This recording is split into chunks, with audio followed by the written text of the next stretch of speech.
Pointers kali ini kita akan diskusi dengan teman saya, Bro Tuhu. Beliau adalah seorang ahli fintech di Indonesia dan selama ini sering menjadi narasumber ya untuk fintech. Gimana kabar, Bro Tuhu? Alhamdulillah baik-baik. Ya, selamat datang di One Point TV. Kita akan bincang-bincang mengenai fenomena fintech di Indonesia gitu ya. Menarik kalau kita lihat perkembangan fintech. Katakanlah sejak tahun 2017 saya punya data dari OJK yang dirilis OJK dan cukup mengejutkan sebenarnya data yang ada gitu ya bahwa perkembangan fintech 3 tahun terakhir ini sangat luar biasa. Betul. Ya, data di sini menunjukkan bahwa rekening lender, lender itu adalah rekening orang yang meminjamkan. Ya kan, jadi kalau di bank ini kan ada deposan, orang yang nyimpan di bank yang ekspektasinya adalah kemudian dia mendapatkan return gitu kan, atau mendapatkan return. Tahun 2017 itu masih kurang lebih 75.769 rekening. Ya kan? Kemudian pada tahun 2019 per November ini sudah menginjak angka 487.950. Itu ningkatnya hampir berapa kali lipat? Hampir 5 kali lipat tuh kayaknya. Berapa kali lipat nih? Iya kan? 75.000 ke itu, hampir 500. Iya, hampir 5 kali lebih gitu. 500%, hampir 600%. Iya.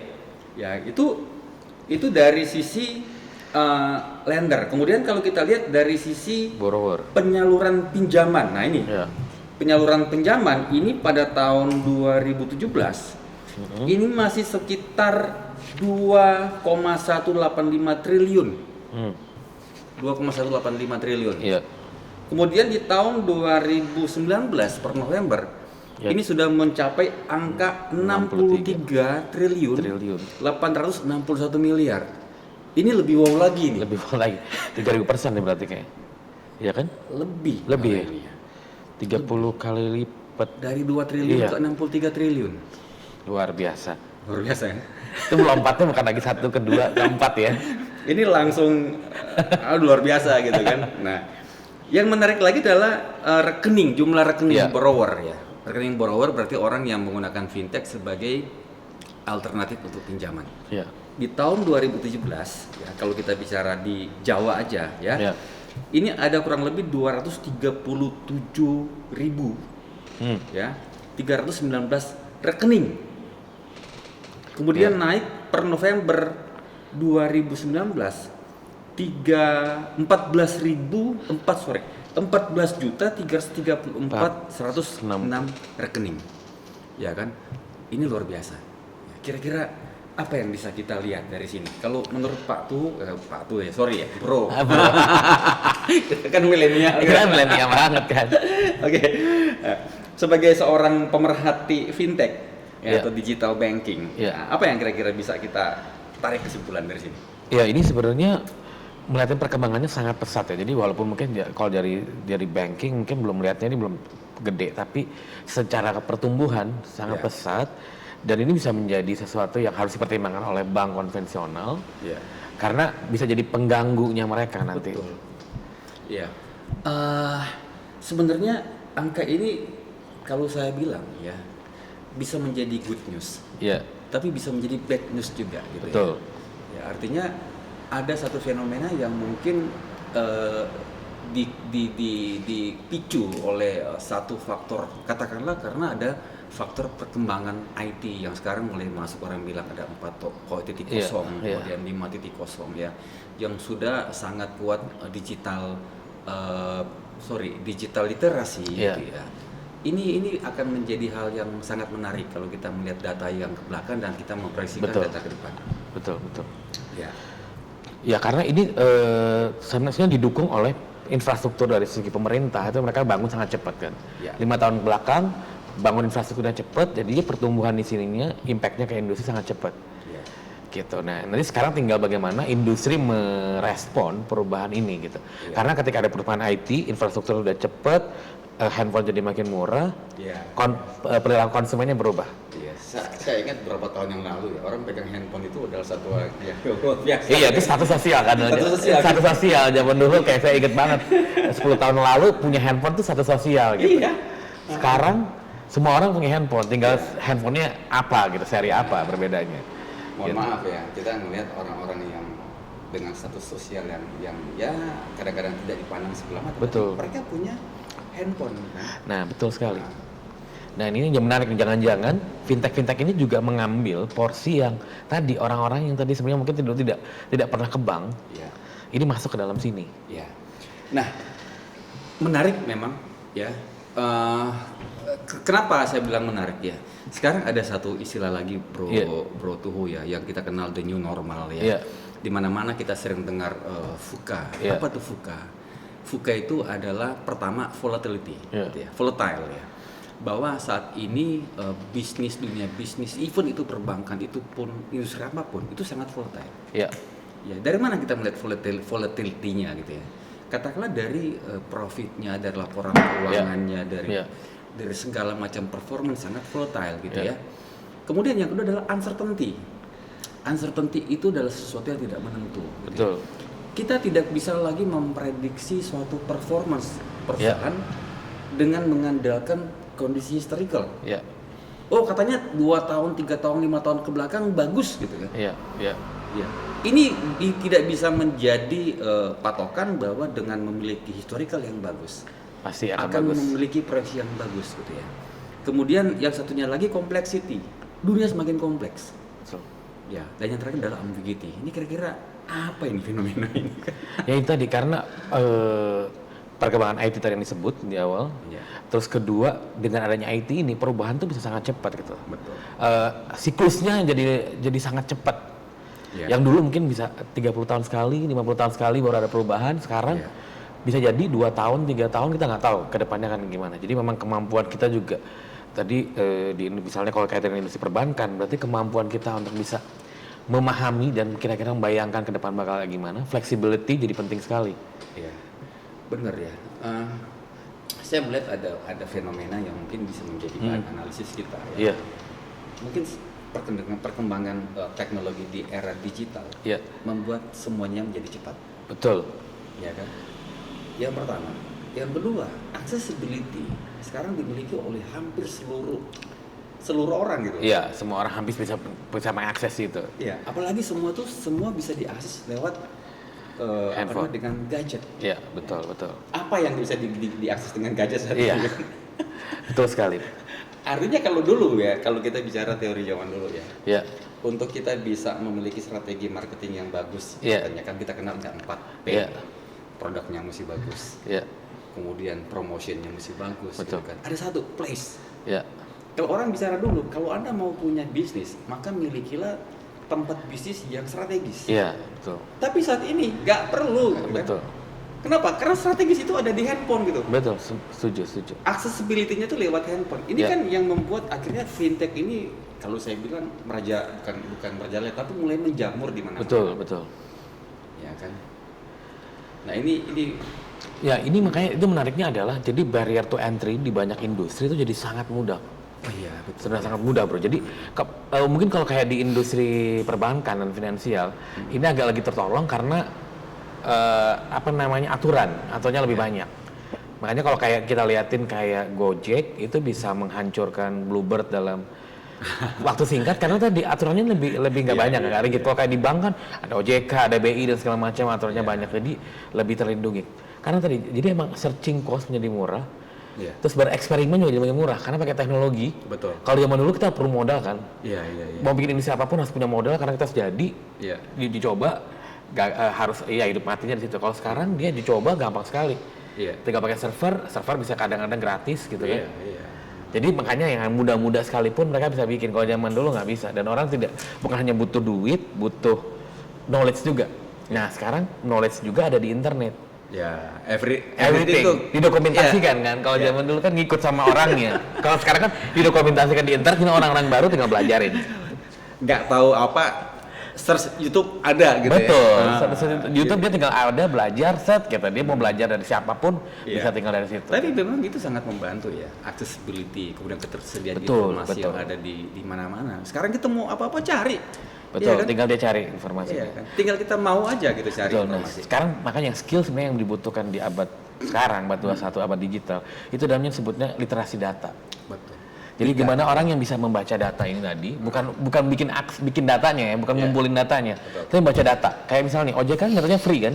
Kita punya data free. Tapi orang yang berbeda bisa menginterpretasinya yang berbeda. Ada yang satu melihatnya cuma warna-warni, tapi ada juga yang misalnya, oh ini ada peluang di sini. Bisa melihatin tren, dia bisa spotted apa potensi ke depan dan segala macam.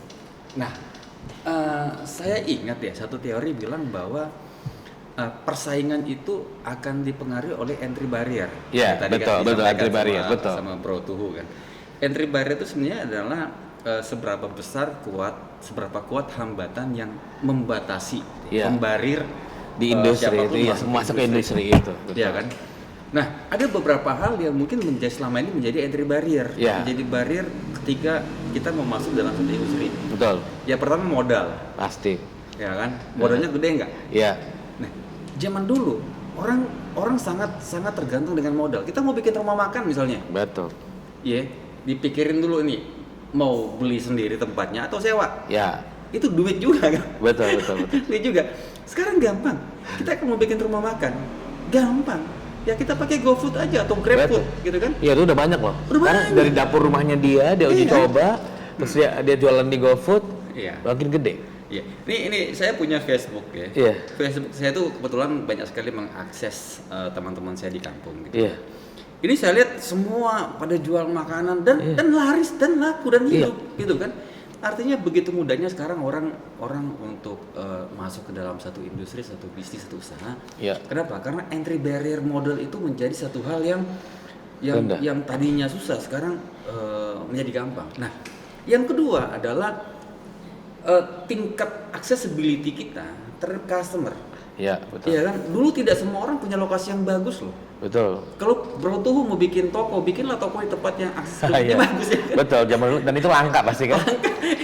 berebut. Itu yang namanya di pengkolan gitu sudah ada yang punya. Pasti sudah ada yang punya. Kalau mau sewa pasti mahal. Mahal. Nah sekarang kita nggak perlu pakai pengkolan lagi. Betul. Nah ini kalau modal ini satu lagi yang menarik. Sebenarnya ada yang namanya venture capital itu juga bisa jadi itu ke bank. Kenapa? Karena makanya sekarang pengusaha muda kok bisa tuh anak-anak kecil bikin. Karena ada namanya venture capital. Dan satu hal yang mungkin tidak akan bisa dikasih bank selain mereka ngasih duit, mereka ngasih namanya network sama mentoring session. Wah itu menarik. Betul. Iya kan? Menarik. Itu mereka kan makanya sekarang mereka datang, venture capital juga agresif karena saya sering datang ya acara-acara startup. Mereka datang ngeliatin, oh ada idenya bagus, bahkan masih bentuk ide doang. Itu mereka mau. Istilahnya orang bilang bakar duit gitu ya. Iya, bakar duit gitu kan, misalnya bakar duit. Karena bagi venture capital juga dia misalnya ada 100, dia emang berharapnya cuma paling 1-2 hidup gede, sudah cukup bagi dia. Katakanlah ada 100 nih calon, orang bilang startup. Iya. Ada startup. Saya taruh 100 juta misalnya. Iya, dibagi-bagi sama dia. Bagi-bagi sama dia kan? Betul. Itu sebenarnya teori portfolio juga, Bro. Betul, teori portfolio benar. Dan nanti jodoh-jodohin sama mereka. Iya. Portfolio sama ini. Nah, ini yang kemudian juga jadi bank mungkin dengan aturan yang sekarang tidak bisa punya aturan begitu kan? Nah, ini yang saya ini terus terang lama juga di bank. Iya. Bro tuh. Saya 20 tahun. Nah, itu tuh menarik nih kan. Bisa saling begituin kan. Kalau itu kan dari sisi ininya gimana dari situ gitu, dari sisi bank. Nah, oke lah. Kita lanjut yang berikut ya. Ini nanti kita save dulu yang bank gitu ya. Tapi yang menarik dari saya adalah ketika kita ngomong entry barrier gitu ya. Accessibility customer itu menjadi satu hal yang susah gitu. Iya. Katanya begini, kalau Anda punya informasi, maka Anda akan menguasai pasar. Betul. Itu saya pernah dengar dari senior, entah yang ngomong konglomerat siapa. Tapi sampai hari ini saya percaya itu. Gitu. Siapapun yang punya informasi akan menguasai pasar. Betul. Nah, informasi apa sih yang dimiliki gitu kan? Kita bicara big data kan? Nah, kita lihat aja Facebook, kita lihat Instagram, kita lihat Gojek katakanlah yang fenomenal. Apa keuntungan mereka? Data. Betul. Memang karena disebutnya makanya sekarang itu disebutnya data is the new oil. Betul. Makanya industri zaman dulu kan yang dianggap keren pernah ada era rempah-rempah, kan?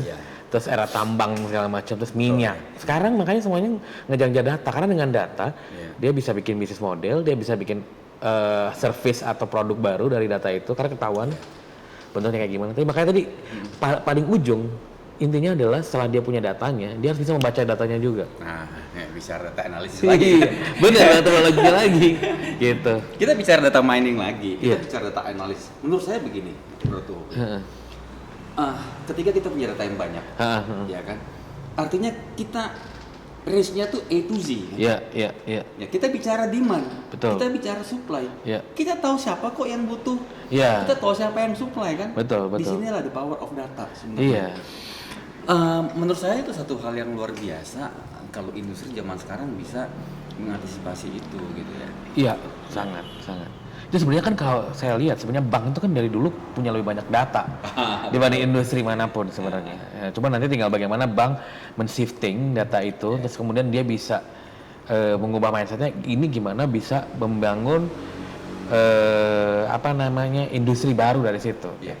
Nah, saya ngomong masalah data ya. Saya kenal ada satu konsep di perbankan dulu, saya pernah berkecimpung di situ, namanya propensity modeling. Iya. Propensity modeling sebenarnya kita semacam membaca statistik data. Kita Iya, semacam iya. membaca perilaku konsumen. Iya. Ya. Oke. Bro Tuh ini kan orangnya kalau saya lihat di kutu buku nih. Kutu buku, orangnya baik, ibadahnya bener gitu kan. Ketika Bro Tuh punya kartu kredit misalnya, atau punya debit card. Betul.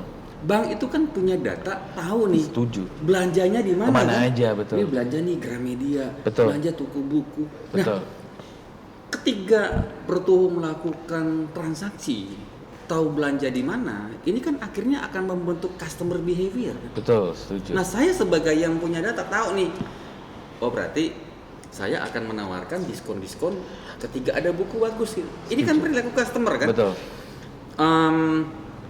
Ini mungkin yang satu hal yang mungkin bisa menjadi alat analisa buat industri yang ada sekarang. Ya, betul sekali. Jadi sebenarnya tadi makanya sebenarnya kalau dilihat fintech sama bank ini sebenarnya masih lebih di depan karena dia masih punya data dari dulu. Cuman mungkin fintech lebih jago di predicting. Dia punya teknologi namanya AI, artificial intelligence. Artificial intelligence itu untuk memprediksi kayak tadi. Jadi nggak human lagi, semua itu by mesin. Mesin yang akan memprediksi, kayak misalnya nih kita liatin Netflix, kita liatin Spotify, mereka bisa memprediksi lagu apa yang kita suka berdasarkan apa yang kita dengar. Nah, bank harus seperti itu gitu. Oh, kayak Tuhu ini tipikalnya dia suka toko buku, berarti diskonnya atau dia akan beli buku di tanggal segini. Jadi tanggal berapa kita harus kirim email ke dia atau alert ke dia untuk hey, ini ada diskon spesial buat kamu. Ini pantesan ya, ini out of the topic lah. Iya. Nih, saya kalau putar Spotify ini kok yang muncul rekomendasinya kok lagu-lagu Bob Tutupoli gitu. Dia udah tahu. Nah, itu tadi bagaimana teknologi menggunakan, kalau tadi kan sebelumnya mungkin kalau di bank adalah orang kan yang mengerjakan itu gitu. Jadi nggak bisa mass. Kalau dia bisa customization-nya. Nah, tadi lagi juga ini yang berubah adalah dengan adanya teknologi, perilaku konsumen itu tidak hanya dilihat dari segi umur, tapi lebih pada behavior dan psikologis. Jadi bisa jadi yang suka Bob Tutupoli ada yang umur 50 sampai yang umur 19 tahun gitu. Dan mesin yang memprediksi itu.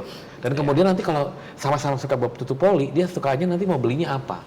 Kalau anak saya sukanya tahun Elvis Presley gitu. Nah, makanya karena kelahiran tahun berapa? 2003 gitu. Exactly, karena sekarang orang punya banyak pilihan. Makanya kalau di industri itu sebutnya sekarang adalah the death of pop culture. Nggak ada lagi pop culture, karena semua orang bisa custom sesuai dengan kebutuhannya dia. Nah, ini kayak industri perbankan juga harus bisa melihat begini gitu. Ya. Berarti ada dua hal yang mungkin perlu kita highlight ya terkait dengan fintech ya. Yang pertama itu ada fenomena perkembangan digital era gitu ya. Di mana digital era ini pasti akan mempermudah. Yang pertama accessibility. Betul, akses ke semuanya ya, data accessibility, gitu kan. Mengakses pasar. Iya, yang kedua adalah digital era ini meng-create satu fenomena bahwa data menjadi segalanya gitu kan. Betul. Kita bisa mempelajari perilaku customer dan itu buat bisnis model ini menjadi sesuatu sebenarnya. Betul sekali. Ketika kita meng-create produk misalnya yang sesuai dengan demand yang ada sekarang, di mana siapa kapan itu, ini kan satu hal yang luar biasa hebat gitu kan. Iya, betul.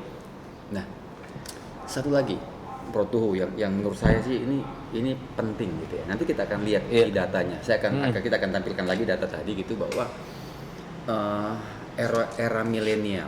Iya. Ya kan? Era milenial itu ya. Saya ngelihat gitu bahwa telah terjadi shifting pelaku pasar. Iya. Ya, siapa sih pelaku pasar yang ada sekarang? Di range berapa sih mereka ada? Gitu kan? Iya. Ya, ini bisa menjadi fenomena gitu. Kalau kita lihat, saya kembali ke datanya OJK tadi ya. OJK membagi ada 4 range usia. Ya, ini data OJK. Dalam yang menjadi pelaku pasar khususnya permakan. Yang pertama usia di bawah 19 tahun. Yang kedua adalah usia range antara 19 sampai 34 tahun. Iya. Yang ketiga adalah usia 35 sampai 54 tahun. Iya. Dan di atas usia 54 tahun. Iya. Pertanyaan saya, saat ini siapa yang menjadi pengambil keputusan? Nah, Oke, kalau di era yang di fintech dan segala macam itu pasti di umur-umur milenial ya, jadi di umur-umur di bawah 35 tahun gitu. Sampai ya yang punya purchasing power ya umur-umur 25 lah, ini first jobber sampai ya middle professional gitu. Ya walaupun mungkin sekarang powernya pasti tetap masih gede di umur 35 sampai 50-an ya. Jadi secara power consumption, tapi 5-10 tahun lagi mereka ini purchasing powernya akan melonjak lebih tinggi. Nih kita kembali ke jokes gitu ya. Iya. Nih zaman dulu saya di kampung nih. Saya di kampung dulu tuh kalau main, itu kita main bola di sawah tuh. Iya. Betul. Kita masih mandi di kali itu. Betul, kita masih betul. main kelereng, kita masih lompat. Iya, betul. Ini kita lihat deh, anak-anak yang kelahiran tahun 2000-an gitu. Mereka lahir itu sudah pegang handphone. Nah, artinya apa? Mereka itu bukan handphone ini bukan barang baru, Bro. betul. Nah, sekarang handphone yang tadi buat mainan itu adalah akses informasi. Betul. Sehingga kita bisa bilang bahwa digital literary ya atau kemampuan bertransaksi atau kepercayaan kalau di usia saya misalnya, saya masih agak ragu kalau saya transaksi online misalnya. Kenapa? Karena kita besar dengan bisnis konvensional. Betul. Ya kan? Nah, sekarang kembali ke range ini gitu ya. Bahwa hari ini pengambil keputusan itu paling besar itu adalah di usia berapa? 35 sampai datanya adalah 19 sampai 34 tahun. Iya. Ngeri nggak? Iya, makanya ini karena mereka adalah yang tadi disebutnya sebagai digital native. Iya. Mereka yang lahir memang sudah ada internet, sudah biasa dengan handphone. Dan satu lagi, mereka memang semuanya pengennya nggak perlu repot. Makanya disebutnya mereka kalau nyebut dirinya mereka generasi rebahan.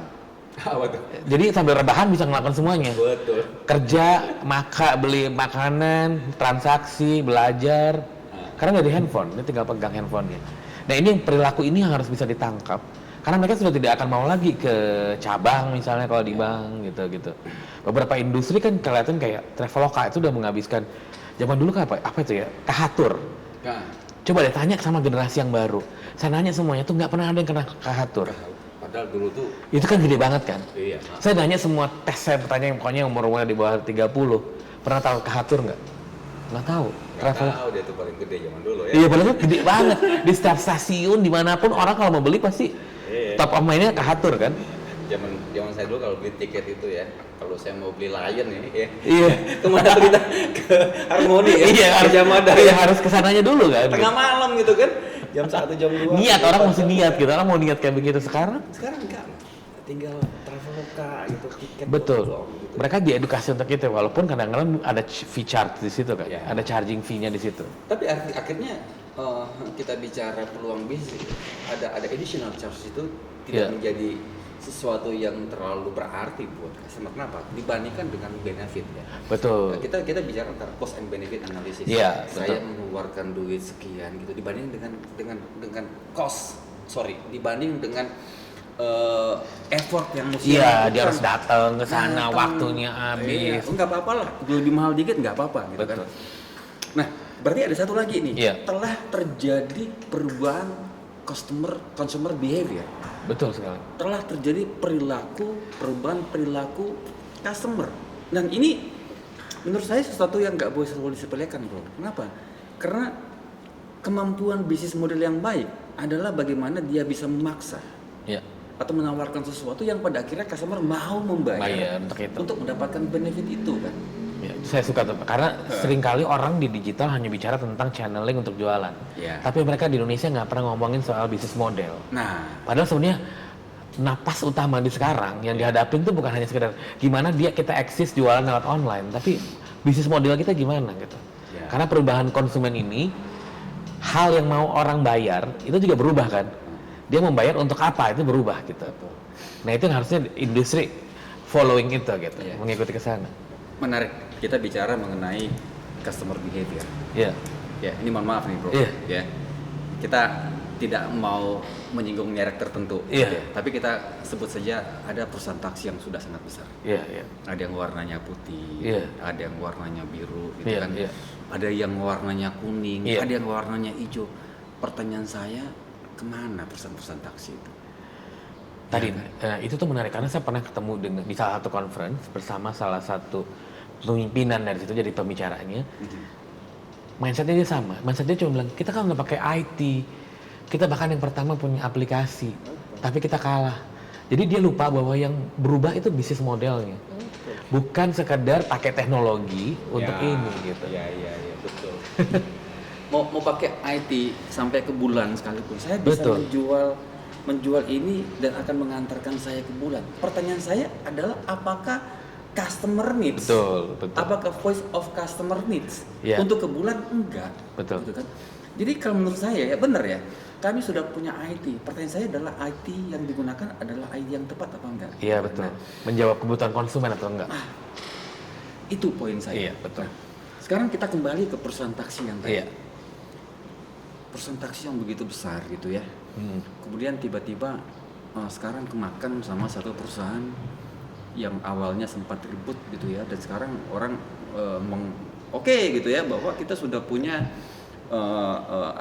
solusi gitu ya, yang everything tuh ada di handphone. Ya, sebut saja namanya Gojek. Iya. Ya kan, saya nggak perlu, Iya, orang iya. udah tahu semua lah. Gojek kita bisa pesan makanan, bisa Betul, pesan segala macam. Artinya bahwa telah terjadi perubahan perilaku konsumen yang pengen semuanya serba instan, serba gampang, harga tidak masalah. Kalaupun ada harga sedikit lebih it's okay gitu Iya. ya. Yang kedua, accessibility-nya kalau boleh gampang gitu. Iya. Nah, sesuai dengan topik kita hari ini, kira-kira, ini kira-kira Iya. gitu ya. Bukan kira-kira lah. Saya melihat bahwa ada hal yang kemudian perlu ditelaah gitu ya. Iya. Bagaimana pengaruhnya ke perbankan? Atau kita bilang aja gitu, perbankan fintech ya Iya. versus bank konvensional. Iya. Kita menyikapi data yang tadi ini kan luar biasa. Iya. Gitu ya. Apa ya kira-kira yang bisa kita lihat dari kondisi? Oke, jadi sebenarnya sih, nah ini yang menarik nih. Kita mau nggak mau, banking juga harus pakai teknologi Yes. untuk menuju ke sana gitu. Jadi teknologi, karena untuk mengakomodasi Iya. dari kebutuhan konsumen tadi. Konsumen udah lagi tidak mau. Tadi kan kalau di luar tuh udah lama tuh orang bicara tentang bank 4.0. Jadi orang nggak harus ke bank. Sorry saya potong nih. Iya. Sekarang gini 4.0 atau 5.0 sih? Nah, kalau jadi sebenarnya sih itu sama aja. Jadi 4.0 kalau di Eropa mereka pakai 4.0. Jepang bikin namanya 5.0 karena dia merasa industri 4.0 itu tidak menginclude human dalam prosesnya. Jadi kalau secara teknologi sebenarnya sama aja. Jadi bagaimana otomisasi dan segala macam. Gitu. Dan kalau di Jepang dia merasa bahwa ini human, teknologi yang dibuat itu tidak boleh mengancam manusia. Ya. Jadi harus bersampingan antara manusia sama teknologi. Iya betul ya. Itu menjadi isu besar juga. Iya betul, itu jadi isu besar karena orang jadi Iya. takut. Kalau semua pekerjaan itu sudah dikerjakan sama IT, nah terus manusia Ya, itu jadi ketakutan orang kan semua orang. Otomisasi semuanya ketika bisa kayak di bank teller, customer service tidak dibutuhin orang. Terus nanti saya mau kerja apa? Selalu begitu kan. Nah ini sedikit masalah bang ini kan. Nah dulu ya, saya ingat ya, kalau waktu zaman dulu lah, mungkin 10 Iya. tahun lalu, ada mall berdiri ini kan. Iya. Bank-bank tuh kan ditawarin untuk buka counter di situ. Iya, betul. Nah, apa yang mereka lakukan dengan counter? Mereka bikin capem, bro. Ya kan? Iya, betul. Mereka bikin kantor kas gitu kan. Betul. Ada kantor, ada capem, ada teller, ada CS itu, Iya. ada satpamnya, dan itu digaji gitu kan. Kita masih menggunakan manusia Betul. gitu kan. Dan buat perusahaan manapun, terutama bank ya, kita merekrut satu orang karyawan itu tidak hanya bicara kita menjamin mereka hari ini, enggak, tapi kita menjamin mereka sampai pensiun. Nah, itu. Coba dipikirin berapa banyak costnya gitu kan. Iya, bebannya banyak juga. Iya, overhead cost Iya, perusahaan. iya. Hari ini kalau ada mall baru buka, itu yang dibuka itu bukanlah capem, tapi ruangan yang isinya orang bilang digital lounge. Iya, Isinya cuma satu cuma orang. komputer, nggak ada orang kan? Iya, kadang-kadang nggak ada orang sama sekali. Betul. Bukan ke akhirnya teknologi ini mereplace gitu kan, Iya. mengganti. Nah, ini yang menarik menurut saya gitu ya.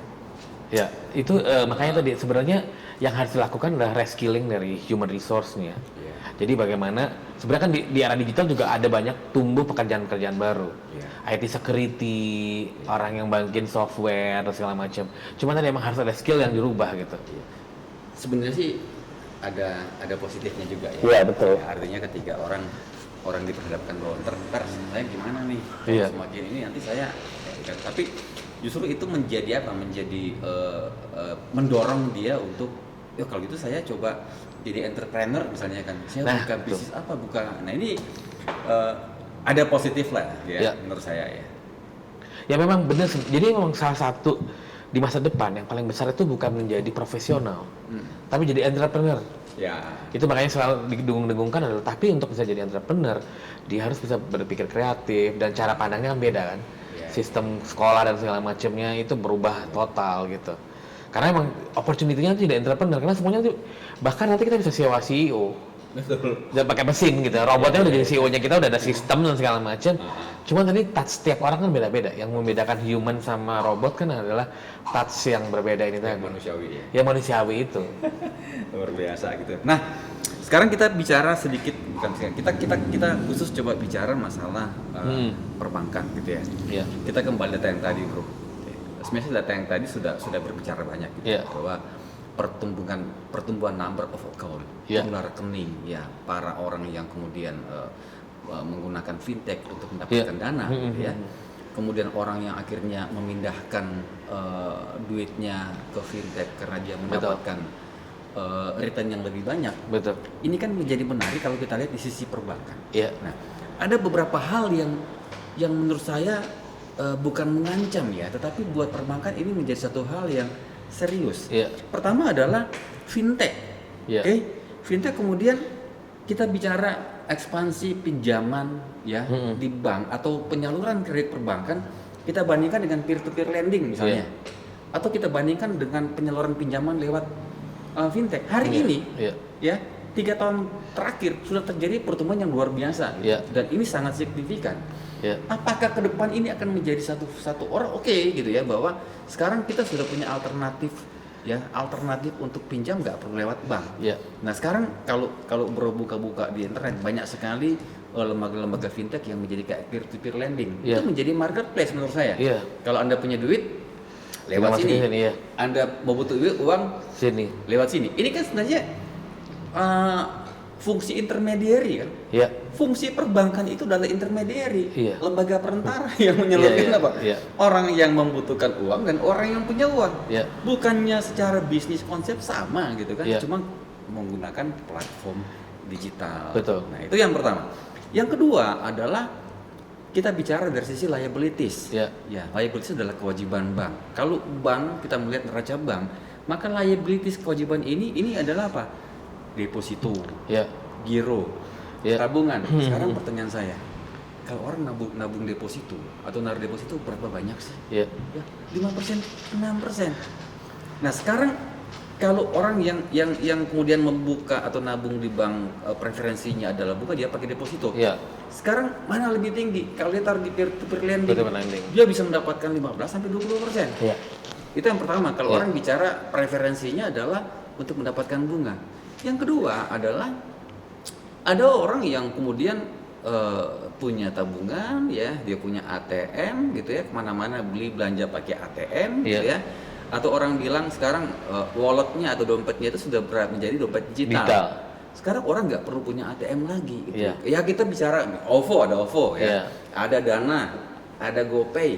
Nah tanya sama semua orang gitu ya, setahun terakhir berapa banyak mereka memindahkan duit di tabungan ke situ.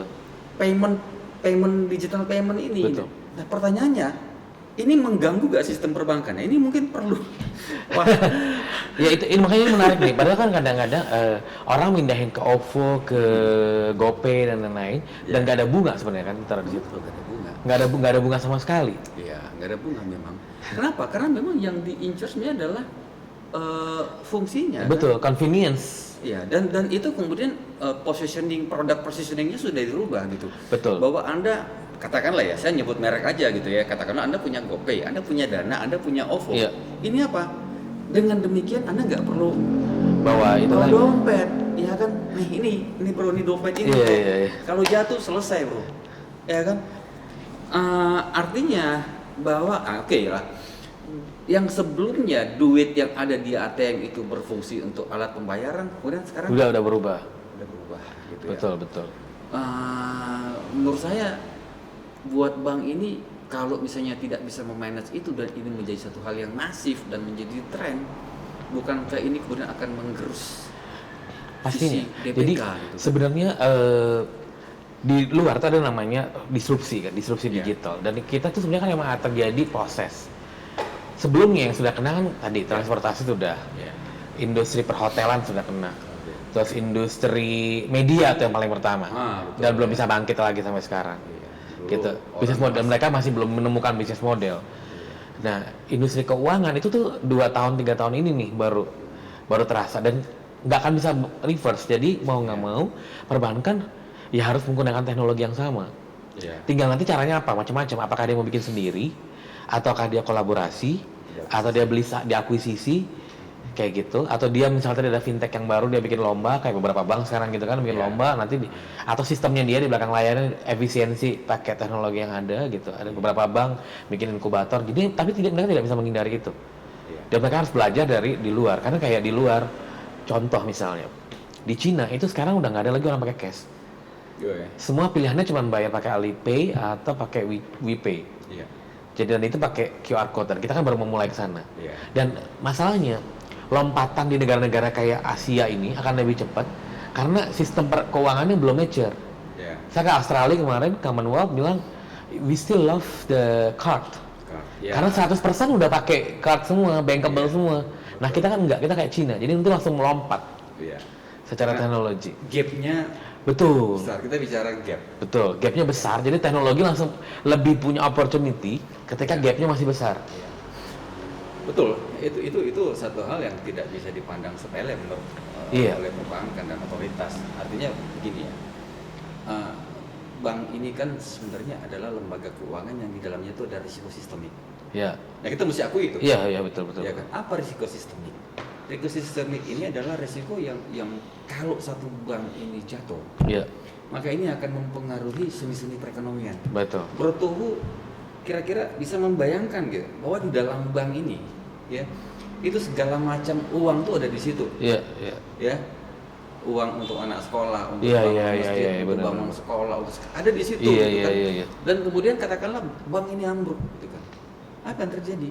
Ya kita udah melihat banyak sekali bank yang ambruk dan kemudian ini merepotkan gitu kan. Artinya betul. Bank ini adalah sesuatu yang harus dijaga industrinya, kemudian regulasinya harus bagus. Makanya kalau saya perhatikan perbankan 3 tahun yang belakangan ini luar biasa. Banyak sekali regulasi perbankan yang dikeluarkan oleh otoritas yang mesti mereka harus ngejagain kan soalnya. Cuman buat bank sendiri juga mereka harus prepare ya. Betul.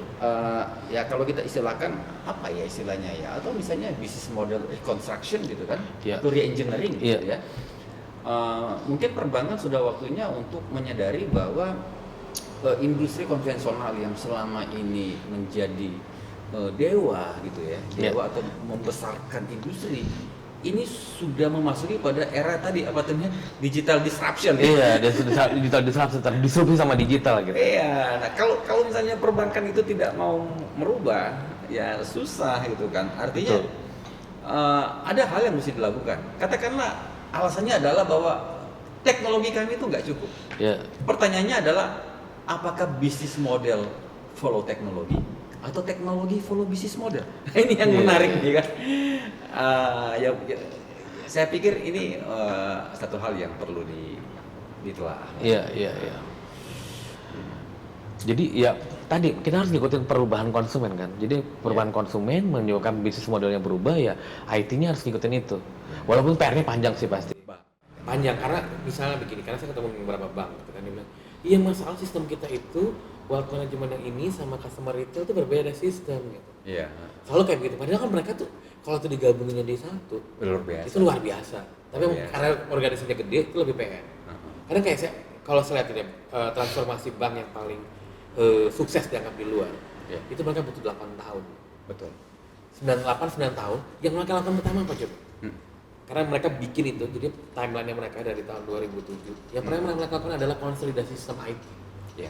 Bahwa semua itu harus dengan standarisasi yang sama. Jadi kayak ada kalau pipa, itu ada satu bak gede, semua data ngumpul di situ dan semuanya pipanya harus sama. Iya. Data integrator. Iya, itu. Dan itu pasti PR sih, pasti saya membayangkan itu PR banget. Nah sekarang bisa mengenai PR. Ada satu PR juga ya. Sekarang saya misalnya dalam kacamata perbankan melihat debitur. Misalnya sebagai kacamata seorang analis. Iya. Ya. Kemudian datanglah calon nasabah atau calon debitur. Iya. Pak saya mau minta kredit gitu kan. Iya. Di bank itu kan sebenarnya ada dua hal yang menjadi pertimbangan. Pertama adalah apakah calon debitur itu bankable? Iya. Bankable ini artinya secara analisa perbankan dia masuk gitu ya. Ya perbankan pertama kita akan lihat yang namanya yang namanya adalah first payout gitu ya. Apakah dia punya kemampuan untuk membayar itu dari mana, dari usaha dia atau dari sumber pembayaran dia. Yang kedua second way out. Apakah dia tuh memiliki jaminan yang cukup untuk mengcover pinjaman dia. Itu yang namanya bankable gitu ya. Nah, hari ini banyak sekali usaha-usaha yang bagus ya, yang nggak usah jauh-jauh nih. Ya, Mas kita lihat aja itu banyak sekali bisnis-bisnis yang membuka toko di Tokopedia, membuka toko di Bukalapak dan mereka sukses. Omsetnya banyak gitu kan. Pertanyaannya mereka bankable nggak? Iya kan? Iya, betul. Nah, artinya kita datang lagi pada dua hal. Apakah si nasabah ini bankable dan visible nggak? Iya. Nah, kita sekarang banyak sekali menemukan fenomena bahwa visible but not bankable. Iya.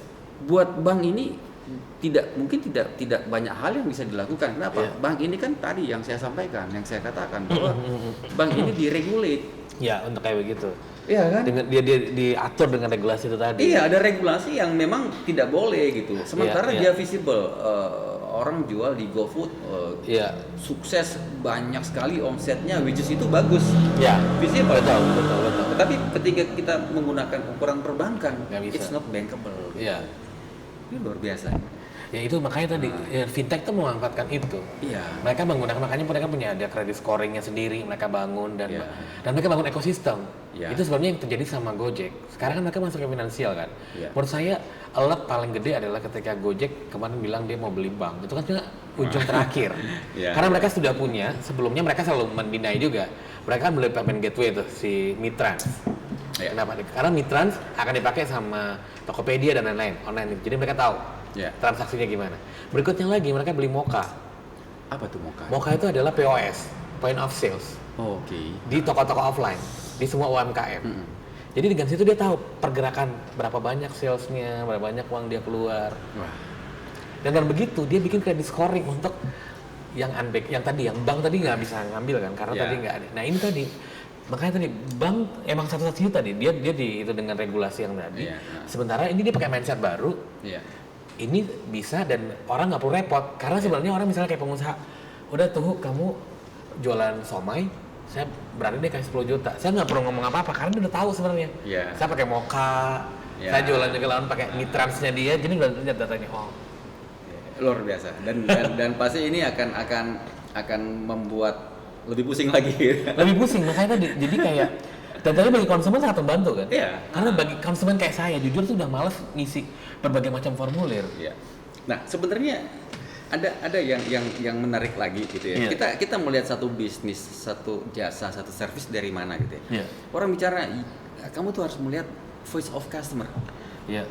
Ya, apa sih yang menjadi suara pelanggan, yang Iya. menjadi keinginan, yang menjadi ekspektasi pelanggan. Tapi ada juga orang yang bicara, kamu harus melihat voice of business.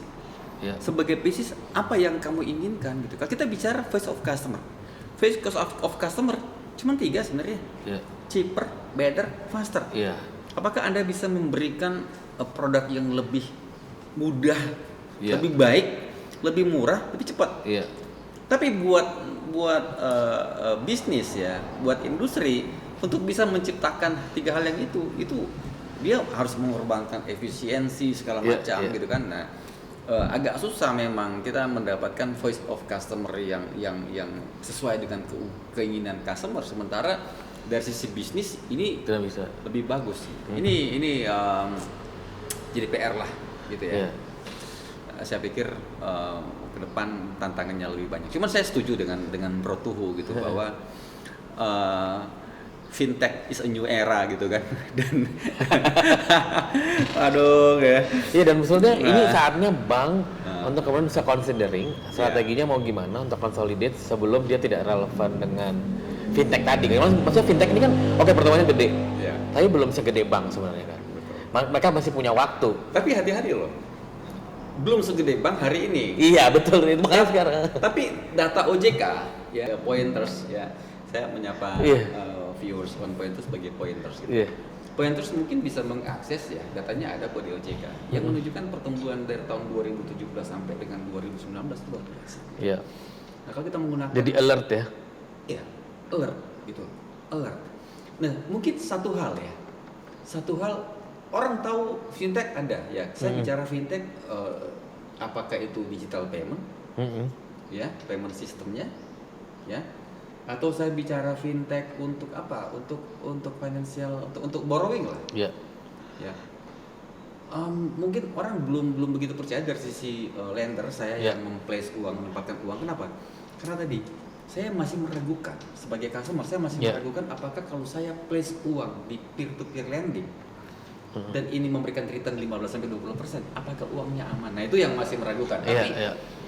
yang namanya satu bisnis model ini kan berkembang. Iya, gitu kan. betul. Satu sisi akan ditemukan. Mungkin sekarang kita sudah ada asuransi fintech loh. Iya, iya, iya. Yo, Anda kalau menyalurkan uang lewat peer to peer ada asuransinya. Udah mulai tumbuh ya ekosistem ininya. Ada ekosistem. Nah, tapi kita belum tahu proses rating, scoringnya, Iya, iya, bagaimana iya, NPL manajemen kan ada NPL-nya juga. Iya, Jadi iya, gimana? pasti. Tapi kalau itu sudah ada dan sudah secanggih bank, saya pikir, wah ini saya nggak berani komen. Bakal ngeri ya itu ya. Saya- Itu memang menarik sih. Jadi memang kedepannya semuanya pasti akan bentuknya seperti itu kan. Ya. Technology based. Betul. Bank juga harus berubah, mindsetnya adalah dia technology driven company gitu. Oke. Menarik Kita ya. udah ngobrol hampir 1 jam ya. Ya tapi kesimpulan ada 2 hal yang mungkin Iya. yang perlu kita simpulkan. Pertama adalah sudah saatnya bank melakukan re-engineering lagi bisnis modelnya. Betul. Setuju sekali itu. Yang kedua, bank perlu mengantisipasi dengan menyempurnakan IT-nya. Ya. Tidak ada alasan lagi buat perbankan bahwa IT kami tidak baik enggak. Ya pilihannya cuma 2. Apakah ya kan? Iya. Bisnis model follow IT kita tidak bisa masuk ke bisnis Betul, digital karena IT kita tidak Tidak mumpuni mungkin. gitu. Nah, atau IT follow bisnis Business model. model. Ya kita sudah tahu bahwa arah perkembangan bisnis model sudah seperti ini, ya kita perbaiki IT kita gitu. Setuju. Perkuat kompetensi, capability human capital kita supaya bisa masuk Menuju ke bisnis sana. itu. Betul. Oke. Oke. Pointers, demikian perbincangan kita cukup lama juga dengan saudara saya, Bro Tu. Menarik ya perbincangan hari ini. Ya, mudah-mudahan nanti kita akan lanjut lagi dengan topik-topik yang lebih menarik, yang tentunya lebih powerful, lebih impact terhadap industri. Ya, saya Arsadi Montol dan Tuhu Nugraha. ya kami pamit. Salam. Oke deh. Keren.